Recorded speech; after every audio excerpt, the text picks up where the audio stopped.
in heaven and in earth is given to me. परंतु येशू काय म्हणतात की संपूर्ण म्हणजे स्वर्गात आणि पृथ्वीवर मला अधिकार दिला आहे. I want you to understand one more thing. तर माझी इच्छा आहे की तुम्ही एक गोष्ट समजून घ्यावी ती ही. When Jesus came into this world, जेव्हा येशू ख्रिस्त या जगात आले, this world was in darkness. तर हे जे जग होतं हे अंधारामध्ये होतं. The devil had power over the whole earth. तर सैतानाने काय केलं होतं, संपूर्ण जगावरती कब्जा केला होता, सामर्थ्य गाजवायचा. Because he put man into sin. कारण का तर त्यांनी मनुष्याला पापात पाडलं He होतं. put man was in sin. तर मनुष्याला त्यांनी पापात पाडलं होतं. Whole world was in darkness. संपूर्ण जग जे होतं तेव्हा ते अंधारामध्ये When होतं. Jesus came, पण जेव्हा येशू आले, he was the light of the world. तर ते जगाचा प्रकाश होते. And he was born in a manger. आणि ते एक त्या गवाणीमध्ये त्यांनी जन्म घेतला. And the light was only in that gavani. आणि त्या गवाणीमध्येच तो प्रकाश होता. But when Jesus grew आणि ज्या प्रकारे येशू वाढले and he was baptized आणि जेव्हा त्याचा बाप्तिस्मा झाला and his ministry began, आणि त्यांनी जेव्हा सेवा करायला सुरुवात केली, then 3.5 years, ते 3-3.5 वर्षात Jesus started preaching the gospel. येशू ख्रिस्तानी प्रचार करायला सुरुवात केली. And the people started following him. आणि लोक त्यांच्या मागे चालू लागले. They saw the light त्यांनी तो प्रकाश पाहिला and the light started spreading. आणि तो जो प्रकाश छोटा होता तो हळूहळू वाढू लागला. Few people came to know about the truth. तर सत्य जे आहे हे काही लोकांना कळायला लागलं. But Jesus said, परंतु येशू म्हणाले, unless a corn of wheat falls into the ground and dies, it abides alone. येशू म्हणाले की जोपर्यंत गव्हाचा दाणा जमिनीत पडून तो मुरत नाही, तो अकेला ही रहता है. तोपर्यंत तो एकटाच असतो. He was saying, मैं अभी अकेला हूँ. तर ते म्हणत होते की मी आता एकटा आहे And मैंने इतना लोगों का जीवन को बदल दिया है. आणि आता मी एवढ्या लोकांचं जीवन बदलून टाकले. इतना महान चमत्कार लोगों ने देखा. एवढे मोठे मोठे चमत्कार तुम्ही पाहिले. लेकिन जब तक ये गेहूं का दाना अकेला है, मरता नहीं है, वो अकेला रहेगा. पण जोपर्यंत हा गव्हाचा दाणा म्हणजे मी स्वतः येशू एकटा आहे तोपर्यंत मैं अकेला हूँ. जब मैं मर के गाड़ा जाऊंगा, पण जेव्हा मी मरून गाडून पुरलो जाईल तीसरे दिन जब मैं जिंदा हो जाऊंगा, आणि तिसऱ्या दिवशी जेव्हा मी उभा राहील, तो ये जो गेहूं का दाना एक है, ये कई सारे हो जाएंगे. जेव्हा मी मरून पुन्हा पुनरुत्थान होऊन जिवंत होईल तेव्हा तो दाणा आहे तो एक राहणार नाही, त्यातून अनेक दाणे येतील. समझ में आ रहा है आप लोगों को? अगर हम एक दाना को बोएंगे तो कितना दाना आएगा बाहर? जर आपण एका बिया जर पेरलं तर त्याच्या द्वारे किती बिया येतील? कई ज्यादा बी आएगा. अनेक बी त्यातून येतील. वो बी को अगर हम फिर से बोएंगे तो और ज्यादा बी आएगा. तर एका बीतून जे अनेक बी आले आणि त्या अनेक बियातून जे बी आले त्यांना जर पेरलं जैसा तर कि बिया येतील. जैसा कि किसी ने कहा कि एक एप्पल के अंदर 4 बी होता है, लेकिन एक बी के अंदर कितने एप्पल है दुनिया का कोई आदमी गिन नहीं सकता. तर कोणीतरी असं म्हटलेलं आहे की एका सफरचंदामध्ये 4 बिया असतात, परंतु त्या एका बियामध्ये किती सफरचंद असतात हे कोणी सांगू शकत और नाही. एक बी के अंदर पूरा जंगल तैयार करने का क्षमता है. म्हणजेच काय की त्या एका बी मध्ये संपूर्ण जंगल तयार करण्याची क्षमता असते. Praise the Lord. एक बी वैसा ही यीशु जब हमारे लिए मरा और तीसरे दिन जब जिंदा हुआ, पेंटिकॉस्ट का दिन जब पवित्र आत्मा उस 120 लोग के ऊपर आ गए, क्या हो गया? वो एक यीशु जो था अभी 120 लोग हो गए. हालेलुया. त्याच प्रकारे जेव्हा येशू ख्रिस्त एकटे होते पण जेव्हा ते वधस्तंभावर मेले ते पुरले गेले आणि त्याचं पुन्हा नवीन जीवन झालं, त्याला नवीन जीवन आल्यानंतर पुन्हा 50व्या दिवशी जेव्हा पवित्र आत्मा आला आणि त्या पवित्र आत्म्याद्वारे 120 लोक तयार झाले आणि अनेक बी झाले. अभी ये 120 लोग गांव-गांव में जाके प्रचार कर रहे थे, लोगों पे हाथ करके प्रार्थना कर रहे थे, और जो चमत्कार यीशु कर रहा था वही चमत्कार इनके द्वारा भी हो तर रहा. 50व्या दिवशी जो चमत्कार घडला, पवित्र आत्मा 120 लोकांवरती आला, तेव्हा 120 लोक येशू ख्रिस्ताने जे अद्भुत कार्य केले तेच कार्य हे 120 लोक करू लागले. Praise the Lord. Hundreds and thousands and thousands and thousands of people got saved by this 120 की people. शेकडो आणि हजारो आणि लाखो लोक जे होते हे लोक या 120 लोकांच्या द्वारे धारले गेले. In Acts chapter 1 verses 8, जर प्रश्नाची कृत्य त्याचा पहिला अध्याय आणि 8वं वचन जर पाहिलं आपण, their Bible says when the Holy Spirit will come upon you, you should receive power. Yeah, you should receive power. आणि त्या ठिकाणी काय म्हणतं की जेव्हा पवित्र आत्मा तुमच्यावरती येईल, And then this gospel will go to the ends of the earth. आणि त्या ठिकाणी काय म्हणतं की जेव्हा पवित्र आत्मा तुमच्यावरती येईल तेव्हा तुम्हाला सामर्थ्य प्राप्त होईल आणि जगाच्या शेवटापर्यंत तुम्ही माझे साक्षी व्हाल. Praise the Lord. पहले क्या बोला था? तुम किधर जाना नहीं, खाली the house of Israel. तर आधी काय म्हटलं होतं येशू ख्रिस्ताने की मत्तई 10 मध्ये की फक्त माझ्या इस्रायल घराण्याकडे जा. Praise the Lord. क्योंकि बाकी का लोग को अधिकार नहीं था उनको तारण होने के लिए. म्हणजे त्या लोकांना अजून अधिकार नव्हता तारण होण्यासाठी. लेकिन जब यीशु का अभिषेक हमारे ऊपर आया, then we are to go out into the world, teach them the gospel and baptize तर them. तो अभिषेक आपल्यावरती आला जेणेकरून आपण जगामध्ये जावं, त्यांना शिष्य बनवावं, त्यांना बाप्तिस्मा द्यावा. Praise the Lord. So the greatest thing, the proof of Jesus' kingship is his resurrection. की येशू ख्रिस्ताची सर्वात मोठी गोष्ट म्हणजे काय आहे, ती म्हणजे त्याचं पुनरुत्थान. His resurrection is the key to his kingship. तर राजा येशू त्याचा येशू जो आपला राजा आहे, त्याचं एक किल्ली म्हणजे काय आहे ती गोष्ट, तर येशू ख्रिस्ताचं पुनरुत्थान. वो हमारा राजा है. की तो आपला राजा आहे. जो कुछ भी बाइबल के अंदर लिखा है, जे काही बायबल मध्ये लिहिलं आहे, उसको हम कैसा साबित करके बोल सकते हैं कि ये 100% परमेश्वर का शब्द है. की ते कशा प्रकारे आपण त्याला साबित करू शकतो, दाखवू शकतो की हे खरं आहे, सत्य आहे. How can I forsake everything and put my trust in the Bible? की सर्व काही मी सोडून विसरून मी सर्व काही देवाच्या वचनावर विश्वास ठेवू. How can I leave my past life, my past nature, my past, everything and put my 100% confidence in the word? हे कसं काय शक्य आहे की माझा मागचा पूर्ण भूतकाळ, मागचं सगळं जीवन, सगळं काही सोडून मी संपूर्ण बायबलवर लक्ष केंद्रित करावं, त्या प्रकारे जगावं. अगर वो गलत होगा तो जर ते चुकीचं झालं तर it's a risk. No, you're banking completely on this Bible. की बघा तुम्ही सर्व फोकस लक्ष करत आहात त्या बायबलवरती. सब लोग बोलते हैं हमारा बाइबल सच है. सगळेजण म्हणतात की नाही माझं बायबल खरं आहे. Everybody says I am right. सगळं म्हणतात की नाही मीच खरं आहे. Nobody says I am wrong.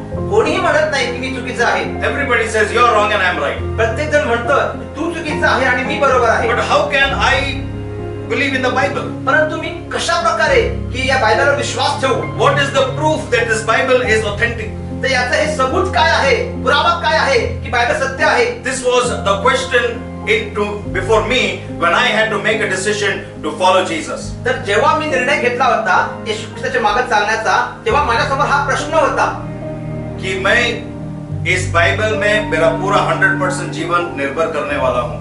तो क्या ये बाइबल कैसा मैं मान लूं कि ये बाइबल सच्चा है? किसने लिखा है? क्या ये स्वर्ग से लिख के आया है? किसी मनुष्य ने लिखा है? किधर से आया है बाइबल? तर जेव्हा मी येशू ख्रिस्ताला वैयक्तिक तारणारा म्हणून स्वीकारणार होतो, त्याच्या मागे माझ्याकडे प्रश्न होता की हे कसं काय सत्य आहे, मी कसं काय त्यावर विश्वास ठेवू की हे जिवंत देवाकडून आलेलं सत्य आहे. समझ में आ रहा आप लोग? कळत आहे का? Isn't it logic? सच है कि नहीं? किसने बोल दिया मैं बोला चलो भाई, ऐसा नहीं. किसने बोला नहीं. मुझे I want an assurance कि मैं जो कर रहा हूँ वो सच है. कोई मनुष्य ने मुझे कन्विंस नहीं किया है, मैंने खुद उसको परखा है, मैंने खुद उसको टेस्ट किया है और उसके बाद मैं उसके ऊपर मैं की चलूंगा. कोणी म्हटलं म्हणून मला हे करायचं नव्हतं, तर मला खात्री पाहिजे होती की हे खरंच ते गोष्ट आहे का. और एक बार मुझे ये खात्री हुआ आणि जेव्हा मला एकदा खात्री झाली ये सच है, की हे सत्य आहे, फिर भले दुनिया हमें छोड़ दे, आणि मग मला संपूर्ण जग सोडून देईल, कोई भी मुझे साथ नहीं दे, कोणीही मला साथ देऊ नये, तभी मैं यीशु के पीछे चल. तरी मी येशूच्या मागे चालेल. Praise the Lord. अगर किसी भाई ने मुझे बोला और उसके पीछे मैं चल रहा हूँ, वो हिल गया तो मैं भी हिल गया. समजा एखादा मनुष्य मागे जर मी चाललो असेल आणि तो मनुष्य जर पडला तर मी देखील पडेल. क्योंकि मैं उसके भरोसे पे हूँ. कारण का, तर माझा विश्वास, माझी खात्री त्या मनुष्यावर आहे. Praise the Lord. हालेलुया. तो आज मेरा जो परमेश्वर पे भरोसा है वो कोई मनुष्य के आधार पे नहीं है, वो मेरा पर्सनल डिसीजन है. मैंने खुद परमेश्वर को परखा है, मैंने जाना है और मैंने जानबूझ के उस पे विश्वास किया है. मर जाऊंगा उसके लिए, जीऊंगा उसके लिए. तर आज माझा जो विश्वास आहे हा कोणाच्या सांगण्यावरून नाही आहे, तर मी वैयक्तिक खात्री केलेली आहे की हे सत्य आहे, म्हणून त्याचा विश्वास ठेवलेला आहे की जरी मी मेलो तरी चालेल, परंतु मी येशूला सोडणार नाही. What is that proof that this Bible is authentic? It is God's word. तर हे काय पुरावा आहे की हे जे देवाचं जे वचन आहे हे सत्य आहे. Who has written the Bible? कोणी लिहिलं आहे हे? As we read in the beginning, 2 Timothy 3:16-17. जसं आपण वाचलं बघा दुसरा तिमोथी याचा 3रा अध्याय 16वे वचन, The Spirit of God came upon the prophets. की देवाचं जो वचन आहे हे संदेशांकडे आलं. देवाचा जो आत्मा आहे It came upon the prophets. तो संदेशांवरती आला, It came upon the men of God. तो देवाच्या लोकांवरती आला And they prophesied आणि ते भविष्यवाणी करू and they लागले wrote. आणि त्यांनी लिहिलं. It was written in different times, आणि हे वेगवेगळ्या काळामध्ये लिहिलं आलं होतं different age, आणि वेगवेगळ्या वयात लिहिलं होतं, different people. वेगवेगळ्या लोकांमध्ये लिहिलं होतं. But yet when you read from Genesis to Revelation, परंतु आता जरी आपण जर उत्पत्तीपासून प्रकटीकरणापर्यंत पाहिलं, you will feel as if it is one person who has written the तर entire तुम्हाला Bible. असं वाटेल वाचताना की हे एकाच व्यक्तीने लिहिलं आहे. The Bible does not contradict itself. Bible अशा प्रकारे दर्शवत नाही की एका ठिकाणी वेगळं लिहिलंय आणि दुसऱ्या ठिकाणी तिसरं काहीतरी वेगळं लिहिलंय. The whole Bible, every author, everybody, they complement each other. The entire book from Genesis to Revelation, it is one person who has written it. तर संपूर्ण बायबल जे आहे ते उत्पत्तीपासून प्रकटीकरणापर्यंत हे जे प्रत्येक जे व्यक्ती आहेत हे एकमेकांशी जुळलेले आहे आणि जेव्हा आपण वाचतो तेव्हा आपल्याला ते एक ही व्यक्ति ने लिखा है, वो है पवित्र आत्मा। आणि हे सर्व कोणी जे लिहिलं असेल तर तो एकच व्यक्ती आहे, तो म्हणजे पवित्र आत्मा. All scriptures are given by the inspiration of God. की संपूर्ण जे परमेश्वर परिषद शास्त्रलेख आहे हे देवाच्या आत्म्याने आलेलं आहे. आत्मा के द्वारा प्रेरित किया प्रभु ने, उनको दिखाया और उन्होंने लिख लिया. की आत्म्याच्या द्वारे त्यांना ते प्रेरित केलं, त्यांना दाखवलं आणि मग ते त्यांनी लिहिलं. ये एक बात है. ही एक गोष्ट आहे. दूसरी बात, दुसरी गोष्ट, सबसे बड़ा सिक्का जो बाइबल के ऊपर लगा है कि ये सच है, वो है उसका रेजरेक्शन. तर येशू ख्रिस्ताने जे पुनरुत्थान आहे त्या पुनरुत्थानाने त्या सत्यावरती शिक्कामोर्तब केला आहे. Praise the Lord. परमेश्वर का जो क्या बोलते हैं, उसका जो रेजरेक्शन है वो साबित करता है कि बाइबल में हर एक शब्द जो लिखा है वो सत्य है. येशू ख्रिस्ताचं पुनरुत्थान हे बायबल मधील प्रत्येक एक वचन दाखवून देतं की बायबल हे सत्य आहे, हे खरं आहे. Praise the Lord. हालेलुया. अभी कुछ देखिए, अब दुनिया के लोग को जब देखते हैं ना, उन लोग विश्वास करते हैं कि यीशु मरा. जगह कई लोग ये विश्वास नहीं करते कि यीशु जिंदा हुआ. की जगातील जे लोक जे आहेत ते विश्वास ठेवतात की येशू ख्रिस्त वधस्तंभावर मेला, परंतु ते हे विश्वास ठेवत नाही की तो तिसऱ्या दिवशी पुन्हा जिवंत झाला. सब लोग को लगता है कि यीशु का कहानी क्रूस के ऊपर खत्म हो गया. काही लोक, खूप लोकांना वाटतं असं की येशू ख्रिस्तांची जी गोष्ट होती ते वधस्तंभावर संपली. They think that Jesus died and that was the end of it. ते असा विचार करतात की येशू ख्रिस्त वधस्तंभावर मेले आणि त्याचं जीवन संपलं. It was the beginning of it. तर ती त्यांच्या वो जीवनाची सुरुवात शुरुआत था. होती. हाँ, वो अंत नहीं था, शुरुआत था. तर येशू ख्रिस्ताच्या जीवनाचा जो शेवट नव्हता, तर जीवनाची ती सुरुवात होती. His resurrection. त्याचं पुनरुत्थान, He rose from the dead. तो मृत्यूतून उभा राहिला, But जिवंत झाला. many people believe that Jesus did not raise up from the dead. अनेक लोक असा विश्वास ठेवतात, म्हणतात की येशू पुनरुत्थानातून जिवंत झाला नाही. Now, if you see the evidence, जर आपण पुरावा पाहिला now if you look at that particular time when this incident happened, की जेव्हा ही गोष्ट घडली तेव्हा जर आपण ती वेळ पाहिली, Jesus had created what you call an uproar in the entire nation, the entire Israel. जेव्हा येशू ख्रिस्त या जगामध्ये होते 3-3.5 वर्ष काम करत असताना, तेव्हा ते जे काही करायचे त्या गोष्टीमध्ये वादविवाद लोक करायचे. हजारों लोग उसके पीछे, त्याच्या मागे हजारो लोक चालायचे. और उसी टाइम पे ऐसे कई हजारों लोग थे जो उसके खिलाफ थे. आणि अशा वेळेस हजारो लोक असे होते जे त्यांच्या विरोधामध्ये होते. जो पूरा सत्ता था, पूरा गवर्नमेंट जो था, उनका जो फैरिसीज थे, वो सब लोग यीशु के विरुद्ध थे. त्याची सत्ता जितकी होती, जे रोमन होती, फरिशी लोक होते, हे सर्व लोक येशूच्या विरोधामध्ये So होते. you see from both the sides there is the commotion. तर बघा, दोन्ही गोष्टी बघा, येशूच्या मागे चालणारे आणि येशूच्या विरोधामध्ये Now असणारे. these people want to destroy Jesus, but they are afraid because Jesus has got many followers. ती बघा, ह्या लोकांची इच्छा होती की येशू ख्रिस्ताला मारण्याचं. त्याच्या मागचे लोक बघून ते घाबरायचे. So there was a big uproar. आणि ते दोघांकडे बघायला खूप मोठी एक क्या बोलते हैं, वाद विवाद. तर याच्यामध्ये खूप मोठा वादविवाद व्हायचा. ऐसा कंडीशन था पूरा इस्राएल में. आणि अशी परिस्थिती त्या इस्रायलमध्ये होती. Amen. अंत में शेवटी we know that they crucified Jesus. आपल्याला माहिती आहे की या लोकांनी त्याला वधस्तंभावर मारलं. लेकिन उसको मारने के बाद में, यीशु को क्रूस पर चढ़ाने के बाद में उनको एक क्या बोलते हैं, एक वाक्य जो यीशु ने कहा था उसका याद आया. तर जेव्हा त्यांनी येशू ख्रिस्ताला वधस्तंभावर मारलं, तेव्हा येशू ख्रिस्ताचं एक वाक्य त्यांना आठवलं. यीशु ने बोला, मुझे मार दो तुम लोग, तीसरे दिन मैं जिंदा हो जाऊंगा. तर येशूने म्हटले होते की तुम्ही मला मारा, पण तू तिसऱ्या दिवशी मी जिवंत होईल. मैथ्यू 27 के अंदर लिखा है, मत्ते 27 मध्ये हे लिहिलेलं आहे. when Jesus died, येशू मेले, जब उसको क्रूस पर लटका दिए, जेव्हा त्यांना वधस्तंभावर मारलं, सब फैरिसीज लोग एक साथ हो गए सगळे फरीसी लोक एकत्र झाले और उन्होंने कहा कि हमने आखिर में यीशु को क्रूस पर चढ़ा आणि दिया. ते म्हणाले की सत्य शेवटी त्या येशूला आपण ते वधस्तंभावर मारून लेकिन टाकलं. उसमें से एक व्यक्ति ने कहा, पण त्यातल्या एका व्यक्तीने म्हणाला, लेकिन यीशु ने कहा कि तीसरे दिन वो वापस जिंदा हो जाएगा. आणि तो म्हणाला की येशू म्हणाला होता आपल्याला की तुम्ही मला मारून टाका, परंतु तिसऱ्या दिवशी मी पुन्हा जिवंत होईल. तो हो सकता है उसके डिसाइपल्स रात को जाएंगे और उसके शरीर को चुरा लेंगे और बाद में सबको जाके बोलेंगे कि यीशु जिंदा हो गया. तर तो म्हणाला की काय होईल असं की होऊ शकतं की शिष्य काय करतील की येतील, त्याचं शरीर चोरून नेतील आणि म्हणतील की येशू जिवंत झाला आहे. एंड वो कहते कि जो शुरुआत में जो हमारा ये पूरा इजराइल को जो हिला के रखा था, अगर ये कर दिए लोगों ने, अगर डिसाइपल ने ये काम किया, ये तो शुरुआत से भी ज्यादा खराब हो जाएगा. त्याच्यात एक फरीसी म्हणाला की जर समजा त्यांनी जर त्याला चोरून नेलं आणि ते म्हणाले की येशू जिवंत आहे, तर आता जे वातावरण आहे इस्रायल मध्ये जे हल्लेलं आहे, तर त्याच्यानंतर अजून हलून जाईल. समझ में आ रहा क्या? जो पहले जो परिस्थिति था, वातावरण जो बिगड़ गया था, उससे भी ज्यादा बिगड़ जाएगा अगर ये लोग ने झूठा मैसेज फैला दिया कि यीशु जिंदा हुआ। तर येशू ख्रिस्त असताना जे वातावरण इस्रायलमध्ये होतं, परंतु येशू ख्रिस्ताचं शरीर चोरून नेल्यानंतर आता जे वातावरण इस्रायलचं असेल ते त्यापेक्षा प्रचंड मोठं असेल। सो उन लोग ने कहा कि हमको रोमी सरकार के पास जाना है और उनसे कहना है कि आके इसको सील कर दो, उधर तुम्हारे सिपाही को खड़े करो ताकि कोई आके रात को उसके शरीर को चुरा ना ले जाए। तर त्यातला परुष म्हणाले की आपण रोमी सरकारला जाऊन विनंती करूया की जेणेकरून त्याचे शिष्य त्याचे सैनिक आहेत ते या ठिकाणी येतील, त्याला सील करून टाकतील। संडे के दिन सुबह के वक्त रविवारी सकाळच्या वेळेला जब मेरी मैगडलीन और बाकी के जो मेरी थे कुछ और स्त्री थे उनके साथ उन लोग जब वो कब्र के पास गए, की जेव्हा मेरी मगदलिनी आणि इतर जे स्त्रिया होत्या ते जे कबरेजवळ गेल्या, देखो इन लोग को भी यीशु ने बोला था कि मैं जिंदा हो जाऊंगा। की या शिष्यांना या मागे जाणाऱ्या लोकांना देखील येशू म्हणाले होते की तिसऱ्या दिवशी मी जिवंत होणार आहे, लेकिन किसी ने विश्वास नहीं किया। परंतु विश्वास कोणीच केला नाही। डिसाइपल्स ने भी नहीं किया, ये स्त्री लोगों ने भी नहीं किया। की शिष्यानेही विश्वास केला नाही आणि मागे चालणाऱ्या लोकांनीही विश्वास केला लेकिन नाही। ये फरीसी लोगों ने याद किया। परंतु लक्ष द्या की फरीसी लोकांनी विश्वास ठेवला। देखो सोचने वाली बात है, हे विचार करण्यासारखी गोष्ट आहे। हम बिलीवर लोग कभी कभी विश्वास नहीं करते लेकिन अनबिलीवर लोग विश्वास कर लेते। कधी कधी विश्वासी आपण लोक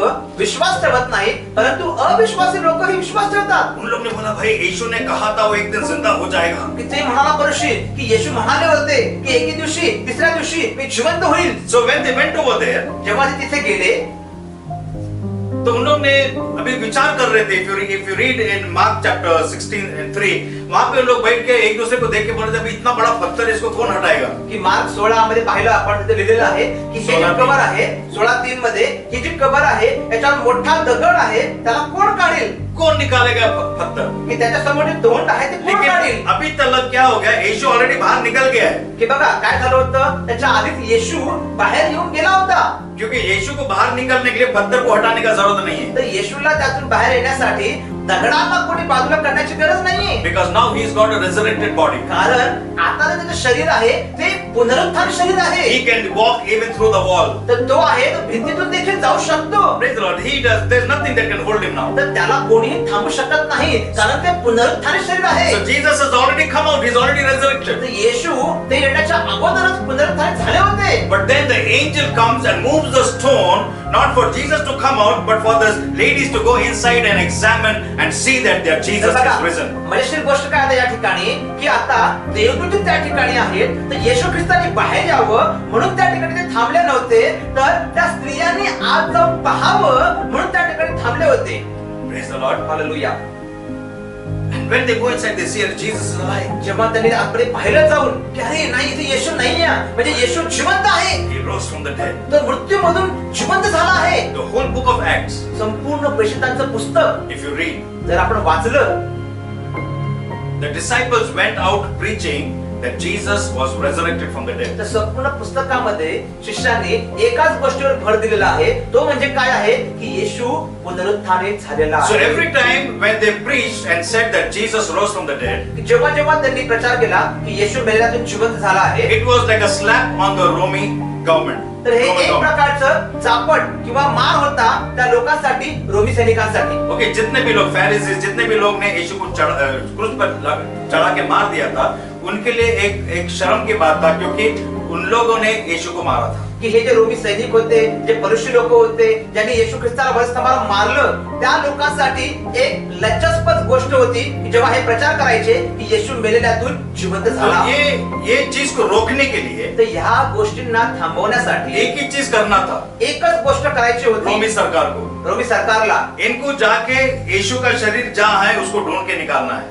तर यांना एकच गोष्ट करायची होती की जिथे कुठे त्याचं शरीर असेल ते जाऊन सापडून और आणायचं, लोगों के सामने रखने का था और रखना है और बोलना है कि ये देखो ये लोग क्या प्रचार कर रहे हैं और यीशु का शरीर इधर है। आणि बघा ह्या लोकांना एकच करायचं होतं की हे जे लोक प्रचार करतायत ना की येशू मेलेल्यातून जिवंत झालेला आहे, तो रोमी सैनिकाने जाऊन जे येशूचं मेलेलं शरीर आहे ते घेऊन यायला पाहिजे होतं आणि लोकांना दाखवायला पाहिजे होतं की शिष्य खोटे आहेत, कारण येशूचं शरीर तिथे पडलेलं आहे, ते मृत आहे। लेकिन सच्चाई ये है, परंतु सत्य हे आहे पूरा हिस्ट्री में संपूर्ण इतिहासात किधर भी ये रिकॉर्ड नहीं है कि यीशु का शरीर किसी को मिला। की कुठेही ही नोंद नाही की येशू जेव्हा मेला त्याचं शरीर कोणाला भेटलं। तो ये सबसे बड़ा प्रूफ है तर हेच खूप मोठा पुरावा आहे कि मेरा यीशु जिंदा की है। आपला येशू जिवंत और आहे. एक चीज मैं आपको बोलता हूँ, अजून एक गोष्ट मला मी सांगतो. जब जीसस ने कहा कि मैं क्रूस पर जाके मरने वाला हूँ, जेव्हा येशू म्हणाले होते की वधस्तंभावर जाऊन मी मरणार आहे, यीशु ने बोला सब लोग मुझे छोड़ देंगे। येशू म्हणाले की सगळेजण मला सोडतील. पीटर ने बोला यीशु सब लोग ने भी छोड़ दिया तो मैं तुम्हारे साथ मरने के लिए तैयार हूं। परंतु पेत्र म्हणाले होते की जरी येशू तुला सगळे सोडतील तरी मी तुला सोडणार नाही. मैं तुम्हें कभी नहीं छोड़ूंगा। मी तुम्हाला कधीच सोडणार नाही. यीशु ने बोला 3 बार तुम मुझे नकारोगे। येशू म्हणाले की पेत्रा 3 वेळा तुम्हाला नाकारशील. पीटर ने विश्वास ही नहीं किया। पेत्राने विश्वास नाही केला. इतना कॉन्फिडेंस था एवढा आत्मविश्वास सब पेत्रामध्ये डिसाइपल्स होता. के सामने। सगळ्या शिष्यांसमोर उसने चैलेंज किया यीशु को, त्यांनी येशूला आव्हान केलं. यीशु तुमको मालूम नहीं मैं क्या चीज हूँ। तर पेत्र म्हणाले येशू तुम्हाला ठाऊक नाही की मी कोण आहे. सब लोग छोड़ देंगे, की सर्व तुला शिष्य सोडतील, सब लोग भाग जाएंगे, सगळे लोक पळून जातील, लेकिन मैं तुम्हें छोड़ूंगा परंतु नहीं। येशू मी तुम्हाला सोडणार नाही. अगर मरना पड़ा तो मर जाऊंगा तुम्हारे साथ। मरावं लागले येशू तुमच्यासाठी तर मरेल. ये ओपन चैलेंज था। हे येशूसाठी एक उघड उघड आव्हान होतं. उसके बाद में त्यानंतर हमको सबको मालूम क्या हुआ। सर्वांना ठाऊक आहे काय झालं. बाइबल में लिखा है पीटर दूर से यीशु को फॉलो कर रहा था। बायबल मध्ये लिहिलेलं आहे की पेत्र जो आहे येशूला लांबून त्याच्या मागे चालला He was होता. following him from afar off. तो खूप लांबून त्याच्या मागे चालला होता. Means दूर से खाली तमाशा देख रहा है। म्हणजे जे काय घडलं तो तमाशा पाहत होता काय चाललंय. दुनिया को दिखा रहा है कि मैं यीशु के साथ नहीं हूँ। आणि तो लोकांना दाखवत होता की त्या येशू सोबत मी नाही. लेकिन पहली बार उसने यीशु का ऐसा एक दृश्य देखा कि वो कभी उसके जीवन में कभी विश्वास नहीं किया। You never imagine. परंतु पहिल्यांदा त्यांनी येशूचं असं दृश्य पाहिलं जे त्याच्या जीवनामध्ये त्यांनी कधी कल्पनाही केली नाही.